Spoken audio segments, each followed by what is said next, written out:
রোজ সকালে এই একঘেয়েমি বিটের রস, এতে আমার রক্ত হচ্ছে কি হচ্ছে না তা জানি না, তবে খেতে টেস্ট। আজকেই খেতে খেতে আমার মাথায় একটা দিয়ে আমি মিনি কিচেনে যদি গোলাপি রসগোল্লা করি, সেই কথা মাথায় আসতে না আসতে শুরু করে দিলাম।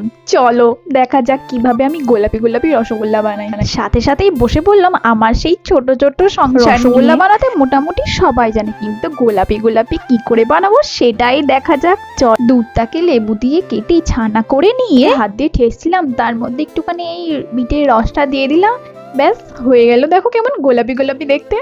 তারপরে আবার কি, তারপরে সেই জলের মধ্যে চিনি দিয়ে রসটাকে বানিয়ে নিলাম, তারপরেই দিয়ে দিলাম সেই গোলাপি গোলাপি গোল গোল পাড়া রসগোল্লা। ব্যাস নাড়াচাড়া দিয়ে নামিয়ে দেখি, ও দেখতে তো অসাধারণ হয়েছে।